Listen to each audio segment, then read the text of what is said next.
kebetulan dipanggil untuk menerima SK dari DPP ya, dari PP Rekin, sehingga hari ini kami sudah menerima amanat atau SK dari DPP Rekin langsung. Sudah begitu. Resmi ya? Ya, sudah resmi. Jadi ketua. Jadi pulang di daerah, sisa bagaimana membentuk kepengurusan di tiap kabupaten kota begitu.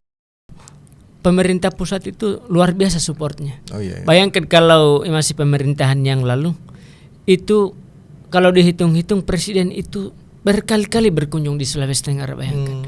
Karena ya Sulawesi Tenggara ini mendapat perhatian lebih.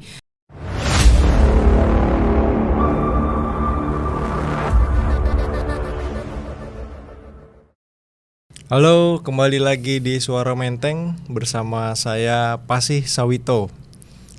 Kali ini kita kedatangan tamu dari jauh. Jauh banget dari Sulawesi Tenggara. Hadir bersama saya di sini Bang Hermawan ya.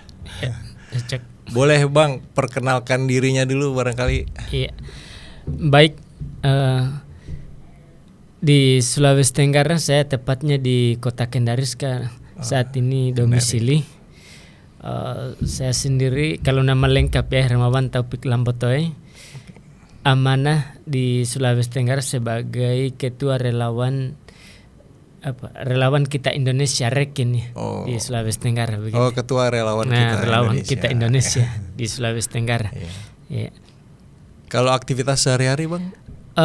Dulu aktif di politik juga, sosial kemasyarakatan aktif, tapi yang 11 tahun ini yang dijalani profesi adalah profesi seorang jurnalis. Jurnalis luar biasa. Kebalik aturan saya yang ditanya-tanya di sini.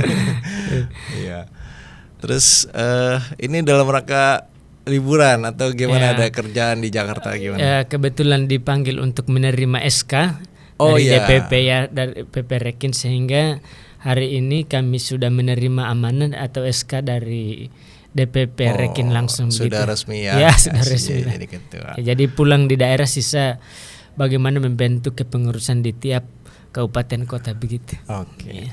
Nah, kembali lagi bicara tentang daerah Sulawesi Tenggara. Kira-kira menurut Abang tuh potensinya di sana ada apa aja sih, barangkali dari penonton kita pengen tahu. Iya, baik. Jadi seperti yang sering saya bahas soal potensi Sulawesi Tenggara, memang Sulawesi Tenggara ini kadang-kadang masyarakatnya tidak menyadari begitu seksi ini Sulawesi Tenggara, padahal di luar dari Sulawesi Tenggara, bahkan dunia ini sedang melihat atau sangat Sultra ini cukup luar biasa begitu. Potensi sumber daya alamnya melimpah. Bayangkan dari 10 proyek strategis nasional di Indonesia, 2 diantaranya ada di Sulawesi Tenggara. Ada di Kabupaten Konawe, ada PT PDNI dan OSS, dan terbaru ini lagi pembangunan itu PT IFIF. Jadi 2 dari 10 proyek strategis nasional itu ada di Sulawesi Tenggara. Luar biasa ya. Terus dari sumber daya alamnya juga di sana berlimpah juga ya? Semuanya, artinya mau bicara soal pariwisata ada Wakatobi. Iya benar. Secara nasional dia diakui. Iya. Soal kepariwisataan. Mau bicara soal sumber daya alamnya cukup juga luar biasa. Artinya ada potensinya, ada nikel. Bahkan tambang aspal kan Pak Jokowi pernah berkunjung di Kabupaten Buton. Itu Sultra punya. Buton, ya? Sultra punya itu tambang aspal begitu. Iya, oke. Terus kalau sejauh ini gimana nih tentang kalau misalnya Bang Hermawan itu punya pandangan ideal tentang Sulawesi Tenggara, apakah yang sekarang ini sudah mulai sesuai dengan tataran ideal menurut Bang Hermawan, atau masih jauh, atau bagaimana pandangannya Bang? Iya, artinya masyarakat Sulawesi Tenggara, baik itu masyarakat maupun pemimpinnya, terus bekerja untuk cita-cita kita di Sulawesi Tenggara terkait kesejahteraan, terkait sumber daya manusia, itu terus dikerjakan oleh para pemimpin kita. Bahwa Sulawesi Tenggara ini menariknya, boleh jadi ini kan dunia sedang menuju di misalnya baterai lithium. orang sedang benar. berbicara soal mobil listrik.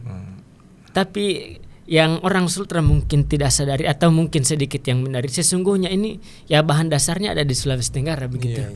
Artinya saya sedang membayangkan bahwa suatu saat nanti Sulawesi Tenggara ini akan menjadi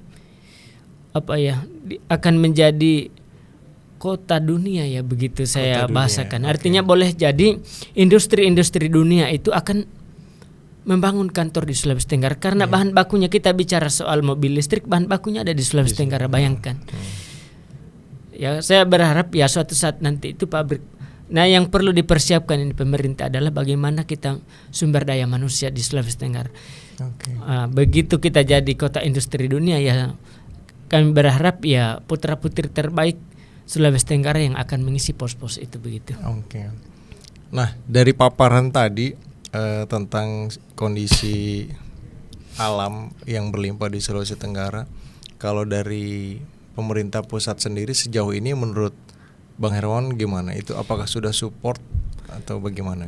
Iya, kalau pemerintah pusat itu luar biasa supportnya. Iya. Bayangkan kalau masih pemerintahan yang lalu itu, kalau dihitung-hitung presiden itu berkali-kali berkunjung di Sulawesi Tenggara, bayangkan. Karena ya Sulawesi Tenggara ini mendapat perhatian lebih. Terbaru ini gubernur baru dan presiden baru, bayangkan Sulawesi Tenggara itu mendapatkan dana suntikan puluhan triliun dari Pak Prabowo. Bayangkan Sulawesi Tenggara ini, kalau saya tidak salah kurang lebih 17 triliun dapat uang yang dibawa pulang oleh gubernur baru ini, Majen TNI Andes Mengruka, bayangkan. Begitu perhatiannya Prabowo terhadap masyarakat Sulawesi Tenggara begitu. Berarti udah supporting banget ya. Iya, memang kalau berkaca di pemilihan yang lalu Pak Prabowo itu hampir 71% dia memenangkan pertarungan di Sulawesi Tenggara. Artinya masyarakat Sulawesi Tenggara ini mempercayakan kepada Prabowo Gibran untuk kemudian memimpin bangsa yang kita cintai ini. Artinya udah sejalan lah dari harapan masyarakat dan kemudian pembuktiannya sekarang. Iya. Sudah berjalan ya. Sehingga itu bagi saya dukungan ke presiden ini harus kita luar biasa mendukung, karena program-program Pak Prabowo itu semua menuju visinya soal kerakyatan. Kerakyatannya. Kalau misalnya kita bicara soal makan bergizi gratis, itu manfaatnya sangat luar biasa. Kalau bicara soal negara maju itu angka stuntingnya itu paling tinggi 2-3%. Indonesia masih 20%.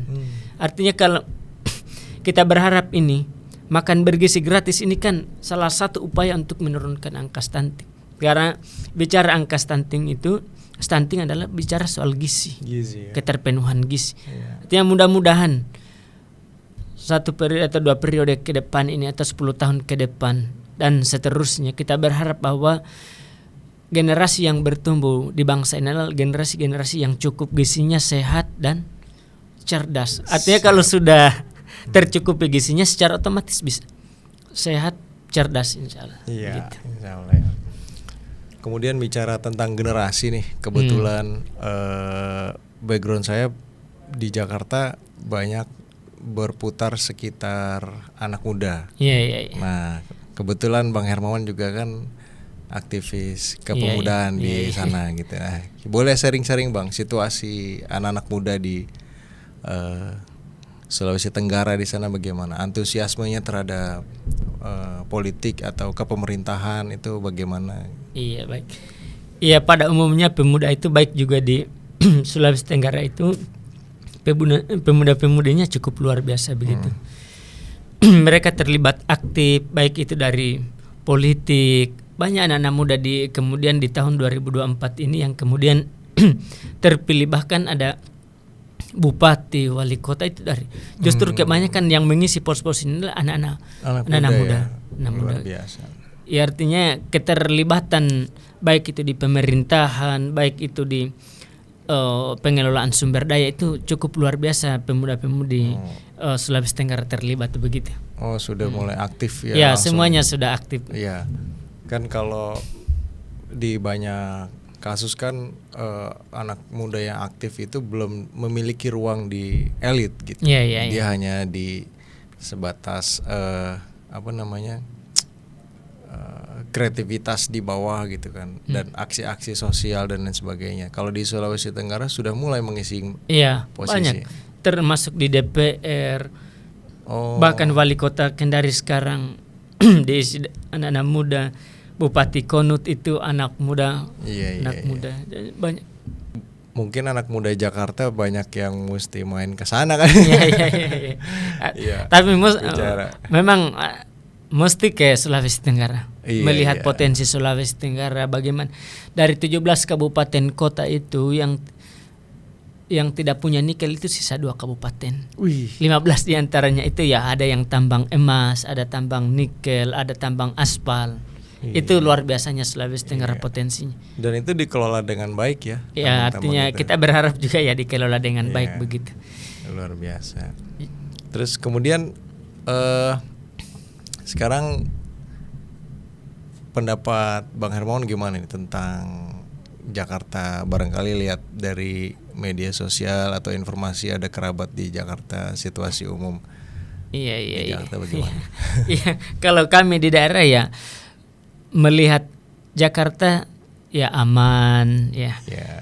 Karena hampir 24 jam ini ya kami di daerah ini tahu informasi-informasi soal Jakarta karena ini ya baik itu di media sosial, media elektronik, semua kami membaca hari-hari ini soal Jakarta karena pusat elit itu ada di Jakarta, maka ya kami juga di daerah itu tiap hari melihat bagaimana perkembangan yang ada di Jakarta. Dan kami berharap ya Jakarta terus menjadi ya kota yang ya soal lingkungan baik ya begitu. Gitu. Kalau situasi anak-anak mudanya sendiri mungkin nggak jauh beda kali ya? Iya tidak jauh pergaulannya tidak jauh beda. Apalagi sama kota besar lah ya. Apalagi Gen Z begitu. Gen Z. Iya. Ada ini nggak Bang kira-kira masukan gitu nih buat teman-teman Jakarta khususnya anak muda gitu? Silakan Bang. Iya baik. Jadi perkembangan teknologi saat ini sudah tidak bisa dinafikan. Iya betul. Hampir secara keseluruhan ini ya kalau bicara soal perkembangan teknologi cepat. Dulu mungkin ya kalau mau menabung, buka rekening di bank itu suka atau tidak suka kita harus datang. Tapi saat ini ya dimanapun kita berada, begitu ada paket data bisa kita buka rekening melalui handphone. Dan itu sudah banyak juga yang online. Dulu mungkin kalau rapat mesti ke Jakarta, tapi sekarang sudah ada Zoom apa semua. Artinya perkembangan teknologi ini yang cukup luar biasa. Satu hal yang pasti di tengah perkembangan teknologi yang sangat cepat, satu hal yang pasti yang tidak bisa digantikan oleh teknologi itu adalah soal karakter. Artinya semaju apapun teknologi tidak mungkin membentuk karakter kita. Karakter itu harus memang dibentuk oleh kita sendiri. Iya, itu yang tidak bisa digantikan oleh teknologi. Soal akhlak itu kita harus belajar sendiri. Ya artinya kita berharap generasi-generasi yang bertumbuh kan generasi-generasi yang sudah yang berkarakter. Yang berkarakter. Oke, kita menguasai teknologi tapi soal sopan santun, soal akhlak itu kita top juga begitu. Iya. Masukan yang luar biasa nih Bang. Mungkin obrolan kita saat ini seperti itu dulu gitu sementara mengingat kabarnya mau langsung terbang pulang ya. Terbang pulang ini Ya, mudah-mudahan nanti ada waktu lagi Bang kita ngomong lagi atau nanti saya di sana. Oke, bolehlah jalan-jalan di Sulawesi Tenggara. Sekali lagi terima kasih waktunya Bang atas kesempatannya mau hadir di studio Suara Menteng. Itu aja teman-teman, terima kasih. Yang belum subscribe silakan di subscribe. Oke.